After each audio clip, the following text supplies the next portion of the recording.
কি দেখতে পাচ্ছেন? Sir happy new year. Happy new year কে জানাচ্ছে? ঘাস ফড়িং। তো আজকের যে টপিকটা, সেই টপিকটা কি হতে পারে? কি মনে হচ্ছে আজকের টপিকটা কি হতে পারে? হ্যাঁ, তো এই জন্য ঘাস ফড়িং দিয়ে সবকিছু দেখানো হচ্ছে। হ্যাঁ,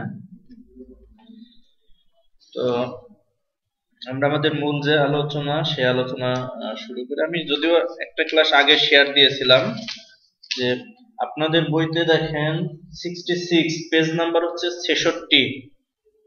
66 নাম্বার পেজটা একটু দেখেন সবাই, ঠিক আছে? তো এখানে আমরা কি দেখতে পাচ্ছি দেখেন যে ঘাস ফড়িং দেখতে পাচ্ছি। আজকে আমরা যে বিষয়টি নিয়ে আলোচনা করব সেটি হচ্ছে ঘাস ফড়িং এর যে বাহ্যিক গঠন, সেই বাহ্যিক গঠনটা নিয়ে আলোচনা করব। তো আপনাদের বইতে দেখেন 66 নাম্বার পেজে লেখা যে আরশোলার মতো ঘাস ফড়িংও একটি অতি পরিচিত পতঙ্গ, ঠিক আছে? তো বাংলাদেশ সহ পৃথিবীর সবখানে সবুজ যে শস্য ক্ষেত বা সবজির যে বাগানগুলি রয়েছে, সেই সবজি বাগানে এরা এককভাবেও বসবাস করতে পারে, আবার হচ্ছে দলবদ্ধভাবেও কিন্তু এরা বিচরণ করতে পারে। এরা কিভাবে থাকতে পারে? এককভাবেও থাকতে পারে, আবার হচ্ছে দলবদ্ধভাবেও বসবাস করতে পারে। তো যখন এরা দলবদ্ধভাবে বসবাস করে, অনেকগুলি ঘাস ফড়িং মানে লাখ লাখ ঘাস ফড়িং একসাথেও কিন্তু তারা থাকতে পারে। তো এই দলবদ্ধভাবে যখন ঘাস ফড়িং গুলি থাকে, তো সেই প্রজাতির ঘাস ফড়িং গুলোকে বলা হয় লোকাস্ট। ইংরেজিতে বলে লোকাস্ট, আর বাংলায় বলে পঙ্গপাল। তো তখন কি করে, এরা কিন্তু কৃষির জন্য মারাত্মক ধরনের হুমকির কারণ হয়ে যায়, ঠিক আছে? বিশেষ করে মুহূর্তের মধ্যেই ফসলের যে কি বলবো, ফসল বা সবজি খেয়ে সাবার করে দিতে পারে। হ্যাঁ, তো এটা হচ্ছে একটা পেস্ট, ঠিক আছে? ঘাস ফড়িং হচ্ছে একটি পেস্ট। এখন পেস্ট কাকে বলে কারো ধারণা আছে?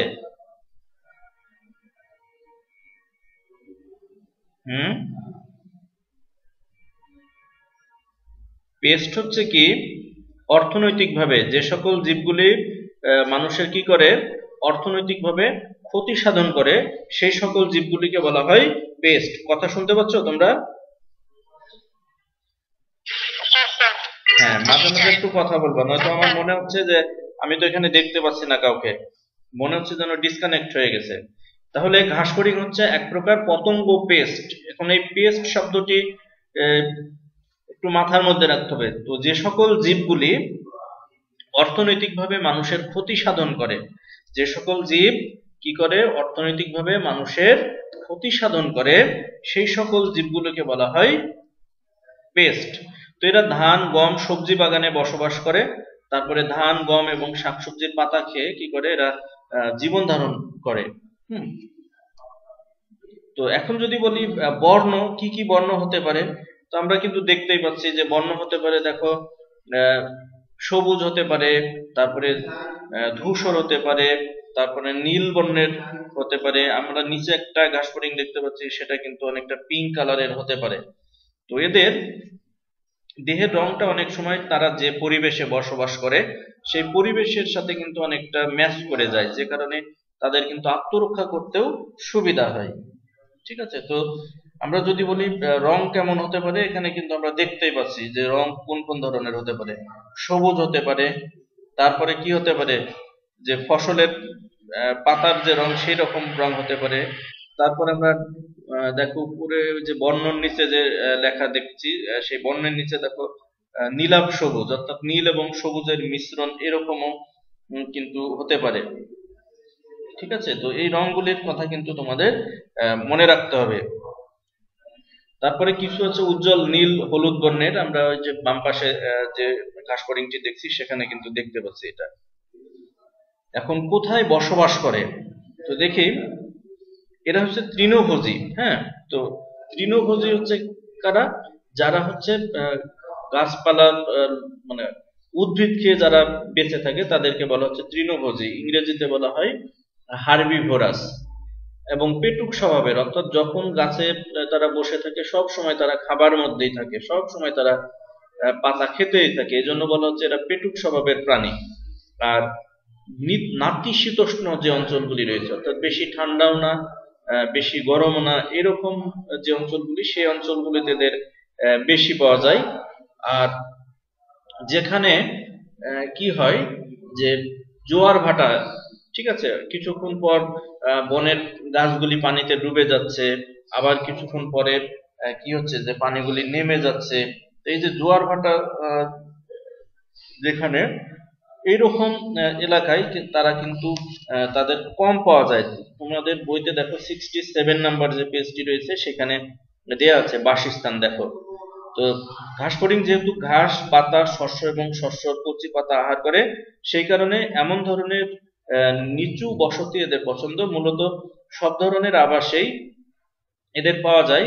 আর আরেকটি কথা বলা হয়েছে স্বাদু পানির এবং ম্যানগ্রোভ জলাশয়ে, স্বাদু পানি এবং ম্যানগ্রোভ যে জলাশয় রয়েছে, যেমন সুন্দরবনের ওখানে ম্যানগ্রোভ যে ফরেস্ট আমরা দেখছি, তো সেই ম্যানগ্রোভ যে জলাশয়গুলি রয়েছে সেখানে পানি কি করে প্রতিনিয়ত উঠানামা করে জোয়ার ভাটার কারণে, সেই কারণে এই ধরনের জায়গাগুলিতে কিন্তু ঘাস ফড়িং কম বাস করে। আর প্রতিকূল আবহাওয়ায়, তোমাদের বইতে দেখো 67 নাম্বার পেজে দাগ দাও, প্রতিকূল পরিবেশে এরা কিন্তু দিনে প্রায় 15 কিলোমিটার পর্যন্ত পরিযায়ী হতে পারে। এই লাইনটা দাগ দিয়ে নাও বইতে, ঠিক আছে। প্রতিকূল পরিবেশে, ওই যে 67 নাম্বার পেজে দেখো একটা উপরে ছবি দেয়া, সেই ছবিটার নিচেই দেখো লেখা, প্রতিকূল পরিবেশে এরা দিনে প্রায় 15 কিলোমিটার পর্যন্ত একটা জায়গা থেকে আরেকটা জায়গায় তারা স্থানান্তর করতে পারে। খাদ্যগুলি আমরা আগেই বললাম যে এরা তৃণভোজী, এবং ডিম ফোটার পর পরই নিম অবস্থায় ঘাস ফড়িং চারপাশে যে কোনো ছোট ছোট সহজ পাচ্য গাছ, ঘাস বা নতুন কোমল শাখা প্রশাখা খেতে শুরু করে। তো ডিম ফুটে ঘাস ফড়িং আমরা জানি ডিম পারে, এবং সেই ডিম থেকে যে শিশু ঘাস ফড়িং গুলি বের হয়ে আসে সেগুলিকে বলা হয় নিম, অর্থাৎ ঘাস ফড়িং এর বাচ্চাগুলিকে বলা হয় নিম। তো আমরা জানি মানুষের যে বাচ্চা, সেই মানুষের বাচ্চা কিন্তু যখন একেবারেই ভূমিষ্ঠ হয়, সেই সময় কিন্তু তারা ভাত, মাছ, মাংস এগুলি খেতে পারে না। তাহলে কোনগুলি খায়? তারা খায় সেইগুলি যেগুলি তারা খুব সহজেই পরিপাক করতে পারে। আমরা দেখি মানুষের বাচ্চা হলে ল্যাক্টোজেন নাকি এই ধরনের খাবারগুলি খায়, ল্যাক্টোজেন। তো ঘাস ফড়িং এর তো ল্যাক্টোজেন খাওয়া সম্ভব না। তারা খায় কোনগুলি? যেগুলি খুব সহজেই তারা পরিপাক করতে পারে, ঠিক আছে, যেগুলি খুব সহজেই তাদের হজম হয়ে যায়, এইরকম যে গাছের পাতাগুলি পায় সেগুলোকেই তারা কিন্তু খাবার হিসেবে গ্রহণ করে। তো তরুণ ঘাস ফড়িং এর পূর্ণাঙ্গদের মতোই নির্দিষ্ট উদ্ভিদ কি করে গ্রহণ করে এমন খাদ্য তালিকায়। তো ঘাস ফড়িং এর খাদ্য তালিকায় কি কি থাকে? ঘাস থাকবে, পাতা থাকবে, শস্য থাকবে, ঠিক আছে। তো বেশিরভাগ ঘাস ফড়িং অনেক প্রজাতির উদ্ভিদ কি করে আহার করে থাকে, কিন্তু দুই একটি প্রজাতি রয়েছে যারা নির্দিষ্ট প্রজাতির উদ্ভিদ আহার করে। আমরা জানি যে রেশম পোকার নাম শুনছো? রেশম পোকা, বোম্বেক্স মরি। তো রেশম পোকা কি সব গাছের পাতা খায়? এরা কি সব গাছের পাতা খায়? না স্যার। এরা কোন গাছের পাতা খায়? এরা হচ্ছে তুঁত গাছ, ইংরেজিতে বলে মালবেরি প্ল্যান্ট। তো এই তুঁত গাছের পাতাকেই তারা শুধুমাত্র খাবার হিসেবে গ্রহণ করে। তো অধিকাংশই যে ঘাস ফড়িং রয়েছে, অধিকাংশ ঘাস ফড়িংই কি করে যে তারা অনেক ধরনের উদ্ভিদের লতা পাতা খেয়ে থাকে, কিন্তু দু একটি প্রজাতি রয়েছে যারা শুধু নির্দিষ্ট ওই রেশম পোকার মতোই নির্দিষ্ট একদম উদ্ভিদের পাতা ছাড়া অন্য কোনো পাতা তারা গ্রহণ করে না। তো এখন ঘাস ফড়িং এর যে সিস্টেমেটিক পজিশন, অর্থাৎ শ্রেণীবিন্যাসগত যে অবস্থান, সেই অবস্থানটি আমাদের এটা মুখস্থ করতে হবে। বিশেষ করে কিংডম অ্যানিমেলিয়া, ফাইলাম হচ্ছে আর্থ্রোপোডা, তারপর class Insecta, order Orthoptera, family Acrididae, genus Poekilocerus আর পয়কিলোসিরাস পিকটাস। তো আমরা যেটা নিয়ে আলোচনা করব সেই প্রজাতিটা হচ্ছে পয়কিলোসিরাস পিকটাস। এছাড়াও আরো কিছু প্রজাতি রয়েছে, যে রোমালিয়া মাইক্রোপটেরা, আরো একটি প্রজাতির নাম হচ্ছে কি রোমালিয়া মাইক্রোপটেরা, তুমি এটাও পড়তে পারো। তো রোমালিয়া মাইক্রোপটেরাটা আমি শিখে রাখতে বলবো এই কারণে, অনেক সময় পয়কেলোসিরাস পিকটাস এই স্পেলিংটা তোমরা ভুল করে থাকো, এই জন্য আমার মনে হয় রোমালিয়া মাইক্রোপটেরা এই বৈজ্ঞানিক নামটা শিখে রাখবা। এখন দেখি, এটা হচ্ছে একটা ঘাস ফড়িং, তাই না? তো ঘাস ফড়িং এর যে বাহ্যিক বৈশিষ্ট্য, আমাদের মূল যে আজকের আলোচনা, সেই আলোচনা আমরা এখন শুরু করব। এবং এইগুলি কিন্তু খুব বুঝে বুঝে পড়তে হবে। এরকম আসছে কেন, আগে পরে চলে আসছে?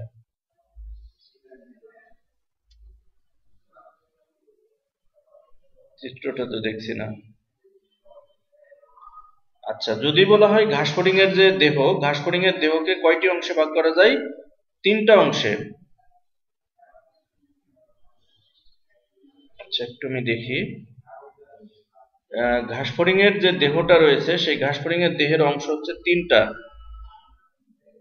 হ্যাঁ, এইবার দেখো, মস্তক, বক্ষ আর উদর। তো যদি বলা হয় ঘাস ফড়িং এর দেহের অংশ থাকবে মোট কয়টি, লক্ষ্য করো, ঘাস ফড়িং এর দেহের অংশ কয়টা? প্রথমে উপরে দেখো, মস্তক, বক্ষ এবং কি, উদর। তো এখন যদি বলা হয় ঘাস ফড়িং এর যে বক্ষদেশীয় অঞ্চল রয়েছে, সেই বক্ষদেশীয় অঞ্চলকে কয়টি অংশে ভাগ করা যায়?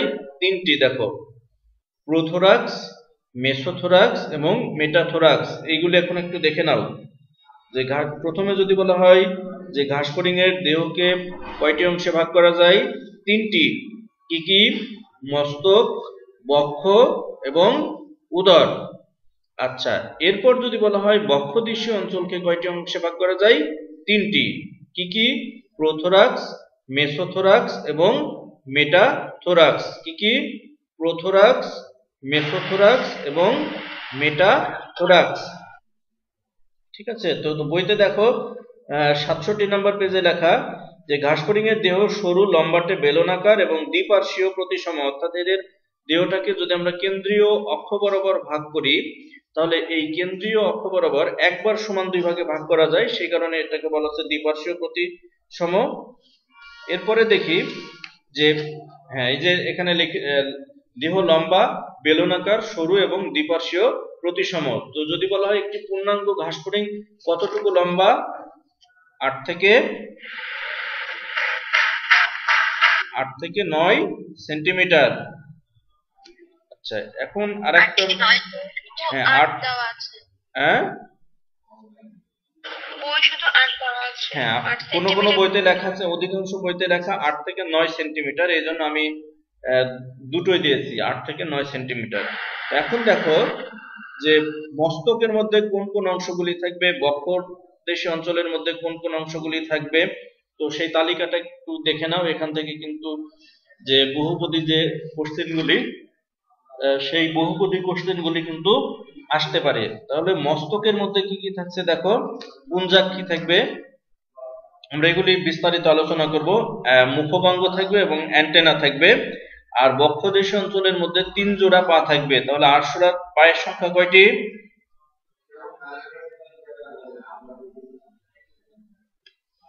আরশোলার পায়ের সংখ্যা 3 জোড়া, মানে কয়টি?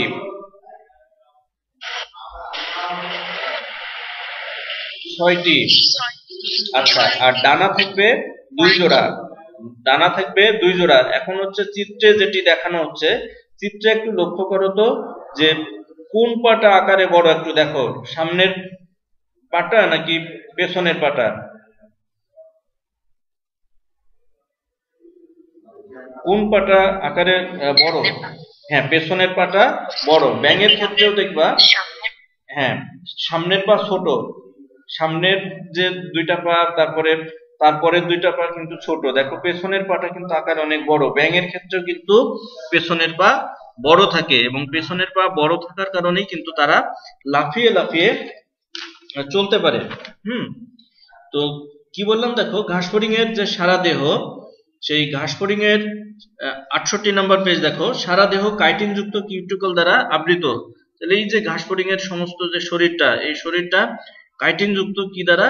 কিউটিকল দ্বারা আবৃত থাকবে। এবং এইগুলি কি হবে যে এই, স্যার কথা আটকে আসছে, বুঝাচ্ছে না। এখন বুঝতে পারছো? এখন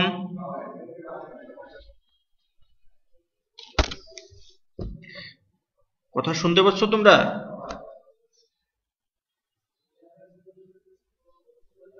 শুনতে পাচ্ছ না? তাহলে ঘাসফড়িং এর দেহ কাইটিন যুক্ত কিউটিকল দ্বারা কি থাকে? আবৃত থাকে।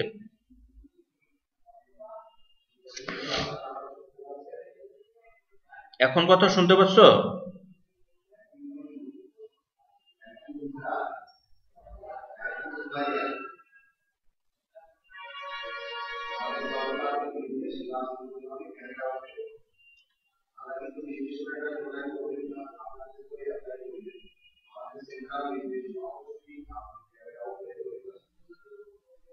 তাহলে কি বুঝছো? তোমরা কথা শুনতে পাচ্ছ আমার কথা?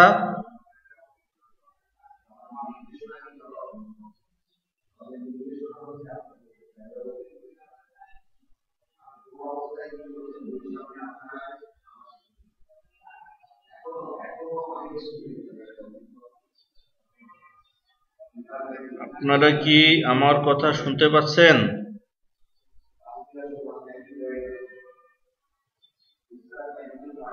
সবাই চুপচাপ কেন?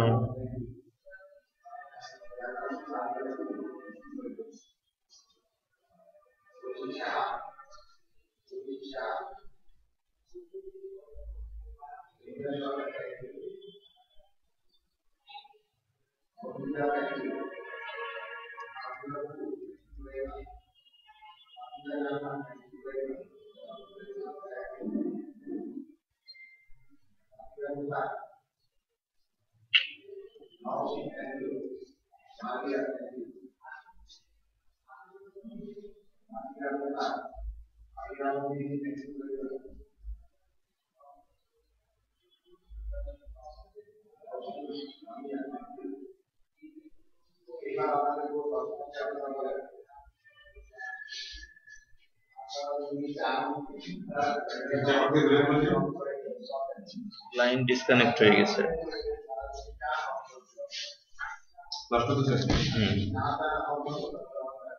লাইন ডিসকানেক্ট হয়ে গেছে।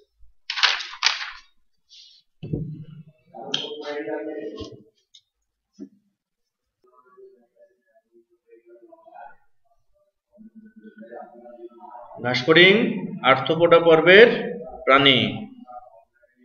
তো আমরা যেটা বলছিলাম যে কোন অঙ্গে কোনটি থাকে, তো এখন দেখি মাথা। তাহলে মাথা থাকছে, মাথার যে বিবরণটা সেই বিবরণটা আমরা একটু দেখে নিই। দেখো যে এইটা হচ্ছে কি মাথা। তো মাথার যে পৃষ্ঠ দিকের যে অংশটা থাকে, দেখো বইতে লেখা আছে 68 নাম্বার পেজে, মাথার পৃষ্ঠ দিকের যে অংশটাকে, সেই অংশটাকে বলা হচ্ছে কি ভার্টেক্স। ঠিক আছে, যে এখানে যেটা ভার্টেক্স লেখা, এগুলি অনেক সময় এ বি সি ডি দিয়ে চিহ্নিত করা থাকবে, সেই ক্ষেত্রে জিজ্ঞেস করবে এই চিহ্নিত অংশের নাম কি। তাহলে ভার্টেক্স দেখো, বাইরের থেকে মাথাটাকে দেখলে মনে হচ্ছে কিন্তু একটা খণ্ড। মাথার ভিতরে মোট খণ্ড থাকে কয়টি? 6টি। 6টা খণ্ড একসাথে যুক্ত হয়ে কিন্তু মাথা গঠন করে। বইতে দাগ দিয়ে নাও 68 পেজে, যে 6টি ভ্রূণীয় খণ্ডকের সমন্বয়ে কিন্তু মাথা গঠিত হয়। এবং ঘাসফড়িং এর যে মাথাটা, সেই মাথা কোন কোন অংশগুলি ধারণ করে একটু দেখে নাও। তো ঘাসফড়িং এর মাথা 6টি খণ্ডক নিয়ে গঠিত, এবং এর মাথা অর্থাৎ এই ঘাসফড়িং এর মাথা হচ্ছে হাইপোগন্যাথাস ধরনের। তো আমরা যদি ঘাসফড়িং এর মাথাটা যদি লক্ষ্য করি, তাহলে এই মাথাটা হচ্ছে নিম্নমুখী হয়ে থাকে। তো মুখের যে ছিদ্রটা, সেই ছিদ্রটা নিম্নমুখী হয়ে কি করে, মাথার নিচে অবস্থান করে, এবং এই ধরনের মাথাকে বলা হয় হাইপোগন্যাথাস মস্তক। পরীক্ষায় কোশ্চেন আসতে পারে যে ঘাসফড়িং এর মাথাকে বা মস্তককে হাইপোগন্যাথাস মস্তক বলা হয় কেন? ঠিক আছে, ঘাসফড়িং এর মস্তককে হাইপোগন্যাথাস মস্তক বলা হয় কেন? কারণ কি, মুখের যে ছিদ্র, সেই ছিদ্রটা নিম্নমুখী হয়ে থাকে। এই যে এখানে তুমি দেখো, এই চিত্রটা লক্ষ্য করে, যে মুখের ছিদ্রটা কিন্তু নিচের দিকে একটু নিম্নমুখী হয়ে থাকছে, সেই কারণে বলা হচ্ছে কি হাইপোগন্যাথাস মস্তক। এবং দেখো ঘাসফড়িং গ্রীবার মাধ্যমে, গ্রীবা মানে কাঁধ, তো গ্রীবার মাধ্যমে মস্তককে বিভিন্ন দিকে কি করে ঘোরাতে পারে এবং মস্তকের বহিঃকঙ্কাল যেটা সেই বহিঃকঙ্কালকে বলা হয় হেড ক্যাপসুল। ঠিক আছে, তো মাথার কয়েকটি অংশ থাকে, আমরা একটু দেখে নিই। মাথার যে অংশগুলির নাম দেখো, উপর দিকে যে পৃষ্ঠীয় অংশ সেই পৃষ্ঠীয় অংশকে বলা হচ্ছে ভার্টেক্স। আর মাথার এই যে দুই পাশের যে অংশটা, এই সামনের যে অংশটা দেখো, সেই সামনের অংশটাকে বলা হচ্ছে কি ফ্রন্স। তাহলে মাথার পৃষ্ঠ দিকের যে অংশটা সেই অংশের নাম কি ভার্টেক্স। আর কপাল গঠনকারী, মানুষের যেমন কপাল থাকে, তো এই কপাল গঠনকারী মানে একেবারে সামনের যে অংশটা সেই সামনের অংশটাকে বলা হচ্ছে ফ্রন্স। আর ফ্রন্স, স্যার কথা শোনা যাচ্ছে না। এখন তো আমি অন্যটা দিয়ে কানেক্ট হলাম। স্যার কথা বেঁধে বেঁধে যাচ্ছে। স্যার কথা হঠাৎ দিচ্ছে। স্যার শোনা যায় না, মাঝে মাঝে কথা ক্লিয়ার শোনা যাচ্ছে না। আচ্ছা, এখানে আমি আরেকটা নেট কানেক্ট হলাম, তারপরে এরকম কেন হচ্ছে বুঝলাম না, তো দেখি। আচ্ছা, এটা ইউটিউবে দিয়ে দিব, কষ্ট করে একটু দেখে নিও। হ্যাঁ, তো ভার্টেক্সের পরেই দেখো কপাল গঠনকারী একেবারে সম্মুখ প্রান্তের যে অংশটা থাকে সেই অংশটাকে বলা হচ্ছে ফ্রন্স। আর মাথার দুই পাশে যে দেখো, এই যে মাথার দুই পাশের এই যে কার্সরটা খেয়াল করো, এই দুই পাশের অংশটাকে বলা হচ্ছে কি জেনা। ঠিক আছে, এবং ফ্রন্সের নিচে দেখো একটা প্লেট থাকে, এই যে বেগুনি কালার দিয়ে এখানে দেখানো হয়েছে। ফ্রন্সের ঠিক নিচে দেখো, ফ্রন্সের নিচে দেখো আয়তাকার যে প্লেটটা দেখা যাচ্ছে, এই প্লেটটাকে বলা হচ্ছে কি ক্লাইপিয়াস। তো যদি বলা হয় ক্লাইপিয়াস কি ফ্রন্সের উপরে থাকে না নিচে? ক্লাইপিয়াস থাকবে ফ্রন্সের নিচে। চিত্রগুলি বুঝে বুঝে পড়তে হবে, কারণ এখান থেকে অ্যাডমিশনে প্রচুর কোশ্চেন আসে। এবং ক্লাইপিয়াসের নিচে আবার দেখো আরেকটি আয়তাকার প্লেট রয়েছে, এই প্লেটটাকে বলা হচ্ছে কি ল্যাব্রাম। এই ল্যাব্রামটা হচ্ছে কি ঘাসফড়িং এর, মানুষের যেমন ঠোঁট থাকে কয়টা? দুইটা, একটা উপরের চলে থাকে, একটা নিচের চলে। তাহলে ল্যাব্রাম হলো ঘাসফড়িং এর উপরের চলে যে ঠোঁট, সেই ঠোঁটটা কি বলা হচ্ছে কি ল্যাব্রাম। তাহলে ল্যাব্রামের উপরে থাকে ক্লাইপিয়াস, আর ক্লাইপিয়াসের নিচে থাকে ল্যাব্রাম। আর ঘাসফড়িং এর একেবারে মাথার পৃষ্ঠ দিকের যে অংশটা সেই অংশটাকে বলা হচ্ছে কি ভার্টেক্স। ঠিক আছে, আর কপাল গঠনকারী অংশটাকে, দেহের মাথার সম্মুখ প্রান্তের অংশটাকে বলা হচ্ছে কি ফ্রন্স। আর মাথার দুই পাশের অংশটাকে, ঠিক আছে, আমরা যেটাকে গাল বলছি, গালের মতো অংশটাকে যদি কল্পনা করো, তাহলে গালে হাত দিয়ে দেখো, তাহলে ঘাসফড়িং এর এরকম গালের মতো অর্থাৎ মাথার দুই পাশের যে অংশটা সেই অংশটাকে বলা হচ্ছে কি জেনা। তাহলে আমরা ইতিমধ্যেই কিন্তু দেখলাম যে ঘাসফড়িং এর মাথা হচ্ছে নরম অংশ, অর্থাৎ মাথা বিভিন্ন দিকে ঘোরাতে পারে। মাথার পৃষ্ঠদেশীয় অঞ্চলকে বলা হচ্ছে ভার্টেক্স, মাথার পার্শ্বীয় অংশকে বলা হচ্ছে জেনা, যেটা আগেই বললাম। তারপরে মাথার সামনের অংশকে বলা হয় ফ্রন্স। আর ফ্রন্সের নিচে আয়তাকার যে প্লেট, সেই আয়তাকার প্লেটকে বলা হচ্ছে দেখো ক্লাইপিয়াস। এইটুকু যে বোঝাইলাম, এইটুকু কারোর কি কোনো প্রবলেম আছে? যেটুকু বলা হয়েছে এইটুকু?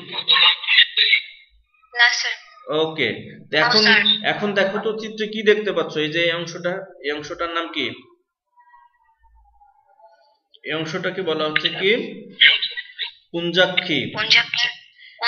তো এই পুঞ্জাক্ষীর মধ্যে কিন্তু অনেক চোখ থাকে, অনেকগুলি কি থাকে, এই গাঠনিক একক থাকে। তো দেখো ঘাসফড়িং এর মস্তকের উভয় দিকে পৃষ্ঠ পার্শ্বদেশে প্রথম খণ্ডকে এক জোড়া পুঞ্জাক্ষী থাকে। তাহলে পুঞ্জাক্ষী থাকবে কয়টি?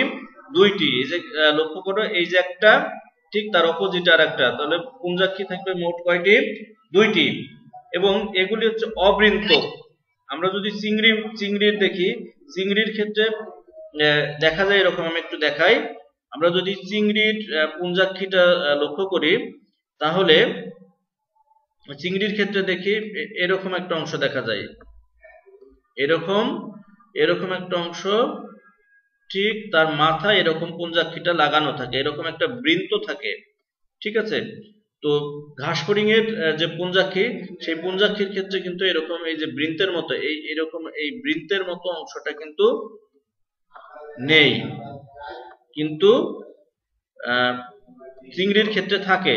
তাহলে যেহেতু এই বৃন্তের মতো অংশটা থাকে না, একেবারে পুঞ্জাক্ষীটা মাথার সাথে লাগানো থাকছে, এই জন্য এটাকে বলা হচ্ছে কি অবৃন্তক। তাহলে ঘাসফড়িং এর মস্তকের উভয় দেশে পৃষ্ঠ পার্শ্ব দেশে প্রথম খণ্ডকে একজোড়া পুঞ্জাক্ষী থাকে, এগুলো অবৃন্তক এবং মাথার একটি বিরাট অংশ দখল করে থাকে। এবং দৃষ্টিশক্তির দিক থেকে ঘাসফড়িং যে কোনো আর্থ্রোপড অপেক্ষা উন্নত। তোমার বইতে আর্থ্রোপড বানানটা ভুল লিখছে, দেখো 68 পেজে পুঞ্জাক্ষীর তৃতীয় লাইনে আর্থ্রো হবে, নিচে রফালাটা দেয়নি। এরা সম্ভবত রঙিন বস্তু সঠিকভাবে দেখতে পায়।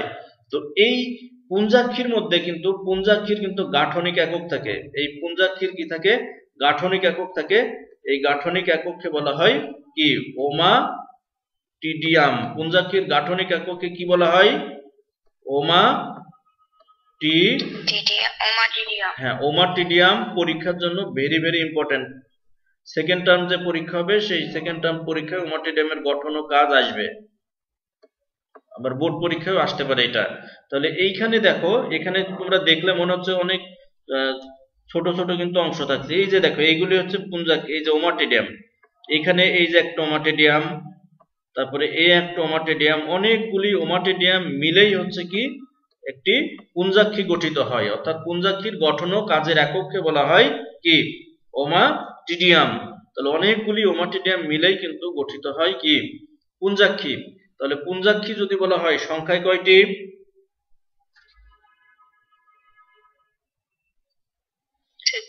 দুইটি। এবং দুইটা পুঞ্জাক্ষীর মধ্যে কমপক্ষে প্রায় 4000 ওমাটিডিয়াম থাকে। এক একটা পুঞ্জাক্ষীর মধ্যে 2000 করে বা তার বেশিও কিন্তু ওমাটিডিয়াম থাকতে পারে। এছাড়াও দেখো, এই যে এই জায়গাটা খেয়াল করো, এই যে এখানে দেখো, এই পুঞ্জাক্ষী ছাড়াও ঘাসফড়িং এর কিন্তু এই যে তিনটা, দেখো এই যে তিনটা দেখছো এখানে, তিনটা কিন্তু কি থাকে? সরল চোখ থাকে। এই যে এই চোখগুলোকে বলা হয় সরল চোখ। সরল চোখকে বলা হয় ওসেলি বা ওসেলাস। তো আমরা কি দেখলাম এখানে? দেখো যে ঘাসফড়িং এর পুঞ্জাক্ষীর ষড়ভুজাকার যে দর্শন একক, সেই দর্শন একককে বলা হচ্ছে কি ওমাটিডিয়াম। পরীক্ষায় এই ওমাটিডিয়ামের সংজ্ঞা, জ্ঞানমূলক অথবা ওমাটিডিয়ামের গঠন কিন্তু পরীক্ষায় আসে। তাহলে অনেকগুলি ওমাটিডিয়াম মিলেই তৈরি হয় পুঞ্জাক্ষী। এবং পুঞ্জাক্ষী যদি বলা হয় সংখ্যায় কয়টি? পুঞ্জাক্ষীর সংখ্যায় হচ্ছে দুইটি। আচ্ছা, পুঞ্জাক্ষী ছাড়াও কি থাকে? ওসেলাস বা ওসেলি থাকে। এই যে এখানে আমি দেখানোর চেষ্টা করেছি, যে এইগুলিকে বলা হচ্ছে ওসেলি বা ওসেলাস। তাহলে যদি বলা হয় ওসেলাস হচ্ছে ঘাসফড়িং এর সরল চোখ। আমাদের মানুষের যে চোখগুলি, এই চোখগুলি হচ্ছে কিন্তু সরল প্রকৃতির। তো ঘাসফড়িং এর এই সরল চোখ কয়টা থাকবে? তিনটা। আর পুঞ্জাক্ষী থাকবে কয়টা? দুইটা। তাহলে ঘাসফড়িং এর তিনটি সরলাক্ষী বা ওসেলি বিদ্যমান। পরেরটায় যাই, অ্যান্টেনা। মাথার সাথে দেখো, যেগুলি তোমরা দেখো এই যে নড়াচড়া করে, এই নড়াচড়া করে, এগুলিকে বলা হচ্ছে কি যে অ্যান্টেনা। তো অ্যান্টেনার যদি বলা হয় প্রধান অংশ কয়টা? দেখো, অ্যান্টেনার প্রধান অংশ হচ্ছে তিনটা। কি কি? স্কেপ, পেডিসেল এবং ফ্ল্যাজেলাম। তাহলে স্কেপ, এখানে খেয়াল করো, যে অংশটা মাথার সাথে লাগানো থাকে, ঘাসফড়িং এর কি বললাম, যে অংশটা, এই যে অ্যান্টেনার যে অংশটা মাথার সাথে আটকানো থাকছে, সেটাকে বলা হচ্ছে স্কেপ। এবং স্কেপের পরে যে খাটো যে অংশটা দেখা যাচ্ছে, সেই অংশটাকে বলা হচ্ছে কি পেডিসেল। আর পেডিসেলের পরে এই যে এখানে এই যে অংশটা দেখানো হচ্ছে, এই অংশটাকে বলা হচ্ছে কি ফ্ল্যাজেলাম। তো ফ্ল্যাজেলামে প্রায় খণ্ড থাকে কয়টি? 20 থেকে 25টি। তোমাদের বইতে মেবি লেখা আছে 25টি। এখন যদি বলা হয় যে অ্যান্টেনার অংশ কয়টি? অ্যান্টেনার অংশ কয়টি বলো একজন? তিনটি, স্কেপ, পেডিসেল এবং ফ্ল্যাজেলাম। আর ফ্ল্যাজেলামের খণ্ড থাকে কয়টি? 25টি। আচ্ছা, এখন যদি পরীক্ষায় আসে অ্যান্টেনার কোন অংশ মাথার সাথে লাগানো থাকে? স্কেপ। এখানে একটু লেবেলিং এ ভুল হয়েছে, আমি একটু ঠিক করে দিই। তাহলে অ্যান্টেনার যে অংশটা মাথার সাথে লাগানো থাকে সেই অংশটাকে বলবো কি, সেই অংশটাকে বলবো স্কেপ। তাহলে এইটা না, আসলে স্কেপ হচ্ছে এই অংশটা, ঠিক আছে। আচ্ছা, এখন যদি বলা হয় স্কেপের পরবর্তী যে অংশ সেই অংশটার নাম কি, পেডিসেল। তাহলে যেটুকু বলা হলো এটুকুর মধ্যে কারো কোথাও অসুবিধা আছে? ওকে, এখন এই যে স্কেপ, পেডিসেল, ফ্ল্যাজেলাম, এটা দিয়ে কিন্তু পরীক্ষায় তোমার বহুপদী কোশ্চেন আসবে, বহুপদী কোশ্চেন আসবে, এটুকু কিন্তু তোমাদের শিখে রাখতে হবে। তো ঘাসফড়িং দ্বয়ের পুঞ্জাক্ষীর মাঝে 3টি সরল চক্ষু বা ওসেলি থাকে এবং প্রতিটি ওসেলাস হচ্ছে স্বচ্ছ কিউটিকল চ্যাপ্টা কর্নিয়াজেন কোষ, 4 থেকে 7টি রেটিনুলার কোষ। এত দরকার নাই, তুমি শুধু জেনে রাখো ওসেলাস হচ্ছে ঘাসফড়িং এর সরল চোখ এবং এই সরল চোখ কয়টি থাকবে, 3টি, এটুকু জানলেই হবে। এই যে এই কন্টেন্টটা ঝামেলা করছে। আর আমরা বক্ষদেশীয় যে অঞ্চলটা, এটা একটু ভালো করে শিখে রাখতে হবে। বক্ষদেশীয় অঞ্চলে কয়টা অংশ থাকবে বলেছিলাম? 3টি। হ্যাঁ, অগ্রবক্ষ, মধ্যবক্ষ আর হচ্ছে পশ্চাৎ বক্ষ। তো এইবার খেয়াল করো, বক্ষে ঘাসফড়িং এর দেহের বক্ষদেশীয় যে অঞ্চলটা পৃষ্ঠ দিকে থাকে, এই যে পিঠের দিকে যে অঞ্চলটা থাকে, সেই অঞ্চলটাকে, সেই অংশটাকে বলা হয় কি, টারগাম। কি বলা হয়? ঘাসফড়িং এর দেহের পৃষ্ঠ দিকের অঞ্চলটাকে বলা হয় টারগাম, আর অঙ্কীয় দিকের যে অঞ্চলটা সেটাকে বলা হয় কি, স্টারনাম।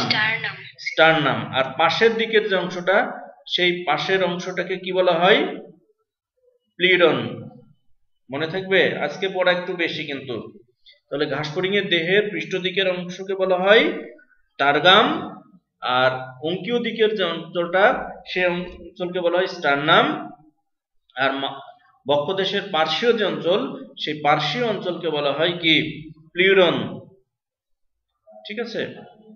এবং ঘাসফড়িং এর যে বক্ষদেশীয় যে অঞ্চলটা রয়েছে, এই বক্ষদেশীয় অঞ্চলে কিন্তু 2 জোড়া শ্বসন ছিদ্র থাকে। কি থাকে? শ্বাসরন্ধ্র থাকে। বক্ষদেশীয় অঞ্চলে কয় জোড়া শ্বাসরন্ধ্র থাকে? 2 জোড়া, ঠিক আছে। তাহলে বক্ষদেশের প্রতি খণ্ডকের অঙ্কীয় পার্শ্বভাগে 1 জোড়া করে মোট 3 জোড়া পা থাকবে, আর 2 জোড়া কি থাকবে, শ্বসন ছিদ্র থাকবে। বক্ষদেশীয় অঞ্চলে মোট কয় জোড়া শ্বসন ছিদ্র থাকবে? 2 জোড়া, আর অঙ্কীয় দেশীয় অঞ্চলে থাকবে 3 জোড়া। আচ্ছা, এবার উদর। ঘাসফড়িং এর মাথায় কয়টি খণ্ড থাকবে বলেছিলাম, মনে আছে? মাথায় খণ্ড থাকবে কয়টি? 6টি। কিন্তু উদরের মধ্যে আবার খণ্ড থাকবে কয়টা? 11টি, ঠিক আছে। উদরেরও পৃষ্ঠ দিকের অংশকে বলা হয় টারগাম, আর অঙ্কীয় দিকের অংশকে বলা হয় স্টারনাম। তো প্রথম যে খণ্ড, ঘাসফড়িং এর প্রথম খণ্ডে কি থাকবে, একটি দেখো টিম্প্যানিক পর্দা থাকবে। এই টিম্প্যানিক পর্দা হচ্ছে ঘাসফড়িং এর শ্রবণাঙ্গ। তো যদি বলা হয় টিম্প্যানিক পর্দা কত নাম্বার খণ্ডকে থাকবে, টিম্প্যানিক পর্দা থাকবে 1 নাম্বার খণ্ডকে। এবং দেখো দ্বিতীয়, এছাড়াও ঘাসফড়িং এর যে উদরে আরো কি থাকবে, 8 জোড়া। মোট কয় জোড়া? 8 জোড়া শ্বসন ছিদ্র থাকবে। আর বক্ষদেশীয় অঞ্চলে থাকবে 2 জোড়া। তাহলে যদি বলা হয় ঘাসফড়িং এর দেহে মোট শ্বসন ছিদ্র থাকবে কয় জোড়া? মোট শ্বসন ছিদ্র থাকবে 10 জোড়া। 10 জোড়ার মধ্যে 8 জোড়া থাকবে উদরে, আর 2 জোড়া থাকবে বক্ষদেশীয় অঞ্চলে। এখন দেখো যে টারগামের ক্ষেত্রে 9 আর 10 নাম্বার যে খণ্ডকটা দেখো, তো নবম এবং 10ম নাম্বার খণ্ডকের যে টারগাম দেখো আংশিকভাবে থাকছে, আংশিকভাবে বিভক্ত থাকছে। এই যে এই জায়গাটা খেয়াল করো। তো নবম এবং 10ম টারগাম কি থাকছে, আংশিকভাবে যুক্ত থাকছে। অন্যগুলি সম্পূর্ণ দেখো আলাদা, কিন্তু এখানে দুইটা একসাথে ভাবে ফিউজ থাকছে। এবং 11 নাম্বার খণ্ডক দেখো একটা আবরণ তৈরি করছে, বায়ুর উপরে একটা আবরণ তৈরি করে ফেলছে। এবং 10ম যে খণ্ড, সেই 10ম খণ্ডকে দেখো অ্যানাল সার্কাস গঠন করছে। তো উদরের ক্ষেত্রে আমরা যদি দেখি, পুরুষ এবং স্ত্রী ঘাসফড়িং এর যে উদর, সেই 2 উদরের মধ্যে কিন্তু পার্থক্য রয়েছে। তো পুরুষের ক্ষেত্রে দেখো সরু, আর স্ত্রী ঘাসফড়িং এর উদরটা দেখো চওড়া। তো পুরুষ ঘাসফড়িং এর ক্ষেত্রে অ্যানাল সার্কাস থাকে, আর স্ত্রী ঘাসফড়িং এর উদরে কি থাকে, ওভিপোজিটর থাকবে। ঠিক আছে, তো আজকে একটু পড়া বেশি, তারপরেও টেনশনের কারণ নাই। আমি এই লেকচারটা আরো ভালো করে আগেই দিয়ে দিয়েছি, তোমাদের শেয়ারও দিয়েছিলাম, আশা করি ওখানে দেখছো। তো আজকে যেটুকু পড়ানো হলো, কারো কি কোথাও অসুবিধা আছে কোনো, বলো। তো এইটা যেহেতু অ্যাডমিশনের জন্য খুবই ইম্পর্টেন্ট, এই জন্য আমরা খুব ভালোভাবে সবাই পড়বো। ঠিক আছে, অ্যাটেন্ডেন্সটা হচ্ছে আমি নিয়ে নিচ্ছি, অসুবিধা নাই। এখানে অটো অ্যাটেন্ডেন্স হয়ে যাবে। তারপরেও তোমরা একটু কমেন্টস বক্সে সবার আইডি গুলি লিখে দাও, 1 মিনিট সময় আছে, 1 মিনিটের মধ্যে লিখে নাও। অটো অ্যাটেন্ডেন্স এখানে হয়ে যাবে, আমার অসুবিধা নেই। আর আমি একটা লিংক দিয়ে দেব, অবশ্যই ওই লিংকে তোমরা সবাই পরীক্ষাটা দিয়ে আরেকবার উপস্থিতিটা এনশিওর করবা। 5টা বা 10টা এমসিকিউ দেব। ঠিক আছে, সবাই একটু লিখে দাও এখানে।